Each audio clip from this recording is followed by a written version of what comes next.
So my name is Adrian Ledesma. My occupation is maintenance for a hotel. And this is my hobby, photography, documenting the unknown, documenting, you know, deteriorating places.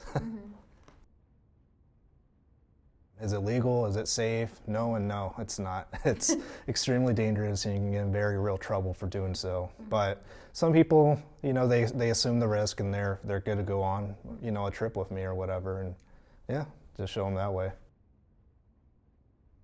This all started from running away from my house many times when I was younger. And if you know anything about Latino parents, they say go. Just leave. So I would walk at the end of my neighborhood. There was the tunnels, the drainage tunnels. And being like 9, 10, like going down those drainage tunnels, my parents knew that I was doing that back then. They would probably kill me. Yeah. But I always had this odd curiosity, just explore stuff, look at stuff people have never seen before.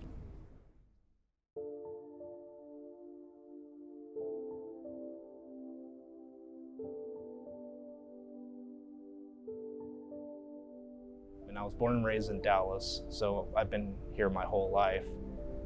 From childhood, yeah, I've been exploring stuff, not necessarily abandoned stuff. We just, walk the neighborhoods, maybe even sometimes in the ghetto, like we just wander. Eventually that kind of died down. Fast forwarded like 7 years later, my friend comes up with this bright idea. Let's go explore some abandoned buildings. We were both into ghost hunting. So it'd be like, okay, let's go in the middle of the night and see if we can find ghosts. So, we tried to communicate with spirits. Needless to say, nothing happened. We didn't communicate with anything. We were just, kind of in the moment. And you could see someone's life. So I was like, well, maybe there's more to urban exploration than ghost hunting, right? There's actual people that wander these halls. There was life in this building at one point. And the more I research stuff around, I can really kind of put the pieces together and see what may have happened. So that's kind of what kept me hooked on urban exploration, just stuff like that.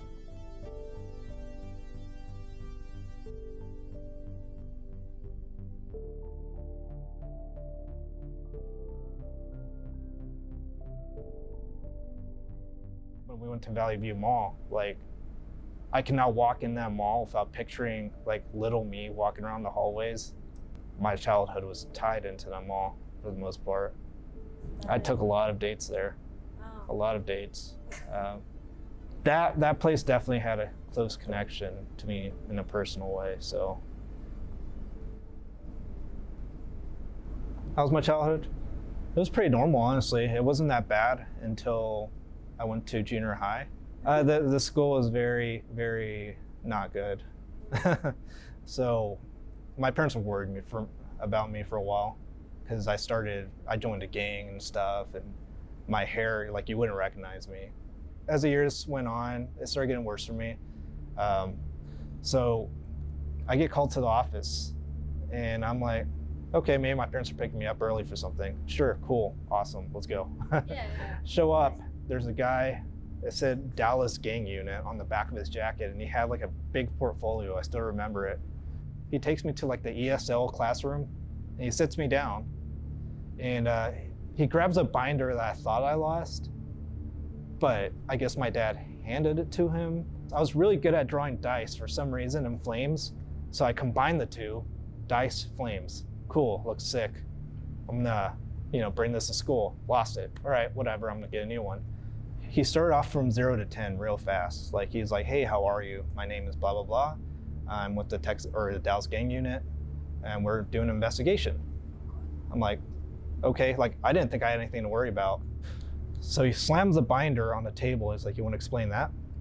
I'm like, I just like drawing flames and dice. He's like, so you're gonna sit there and tell me that's not part of the rolling crypts? And I'm like, I have no idea what you're talking about. This guy was putting the fear of God in me. He broke me fast. I'm 13, I'm just drawing stuff. And he's like, well, let me see the binder right there. I'm like, that's the one that has the stuff I don't want him to see. Yeah. I put it there. I'm just like, I just thought it looked cool. you think this is cool? You think this life is cool? Like he pulls out in his binder, like, they weren't pictures, they were like redacted, but they were like gang members that have died in the area, like shot, murdered. I was bawling my eyes out. I was like, holy crap, this got real. And he's like, this is gonna be you on the next one. Next time your name comes on my desk, it's not gonna be very friendly. Eventually, I just said, screw it, I'm just gonna be me. And yeah, just continued on from there. So back then, earlier, social media didn't pay anyone for anything really. As I progressed with this hobby, I finally started to realize, oh, I can make money off of this.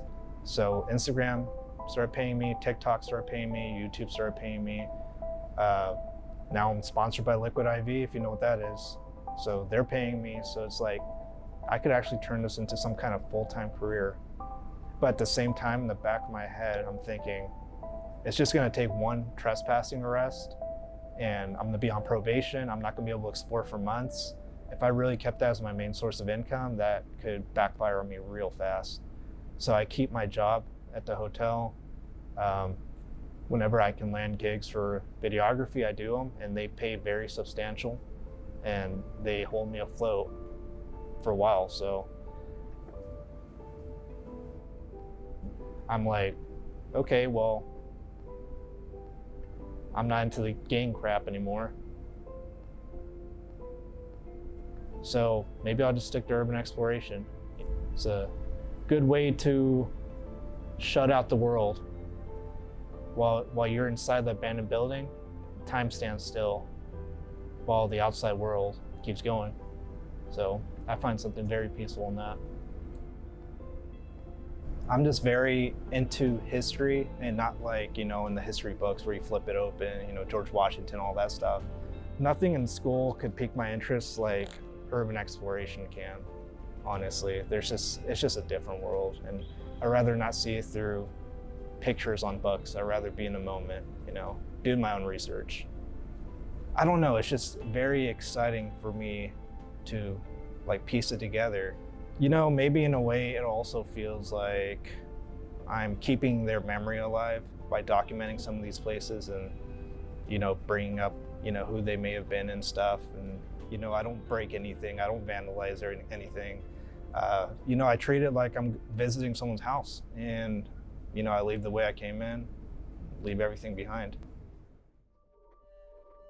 Those guys, the ones that destroy stuff, they're not part of any kind of community. They're just kids that are bored, vandals, scrappers that want to strip the building for copper pipes.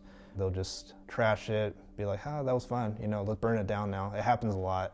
These buildings catch on fire mysteriously all the time. There's a few spots in the school in particular where there's it looks like it was like the start of a bonfire, but it never caught. Yeah, it makes me sad because, that's history that can't be replaced ever again. And somebody thought it would be a better idea to just burn it down, laugh about it, but for example, Mineral Wells had a high school that caught on fire, and they didn't find the cause, but that's people's memories. There's people that live around that school that went there, first prom, all this stuff, and now it's gone for no reason. So yeah, it does make me sad. And the reason I document stuff is in case something like that happens, at least people will have a way to relive it, even though it's not there anymore. People like to see video, people like to relive stuff, like the Valley View Mall video. A lot of people are commenting saying, oh, I used to work there, or they'll correct me on some stuff and say, oh, that was actually a Thirsty's, what's called smoothie shop. So it's cool to video stuff, and then people will take bits and pieces out of it and be telling me stories about when they were younger, or they used to go to the mall or something. Or for instance, this school, some people left me comments saying, yeah, I used to go there. That was actually my classroom. So you can only do so much with pictures. If you video stuff, you can actually get stories and stuff, which is what I like to really see. I don't really read up too much on outside of Texas or Dallas. It's just the stuff I come upon, I see it, and then I start researching where did it go wrong. And Dallas just decided to consolidate schools to, abandon places like this and fill in more of the major schools that we have in the city. but it causes overcrowding, and it's just not a good thing. Like, I mean, this building in particular is probably too far gone at this point, but you know, I've been to very intact high schools in Dallas, and they're like turnkey ready, but the city, I don't know what they're doing. Yeah.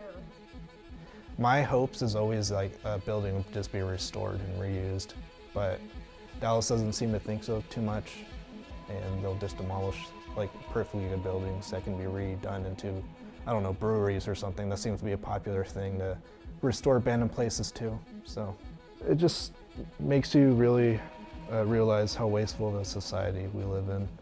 Like, stuff like that could have easily been reused. I mean, you all saw the books as of brand new Scholastic Book Fair books. I mean, there's people in need that can use that. Like, you know, more poverty-stricken schools, they can definitely use that. They were in perfect condition. I'll see gym equipment, I'll see football equipment, I'll see even newer computers, I've seen them, that can still actually work. But I don't know what the process is for DISD, but it's not a good one, I can tell you that much.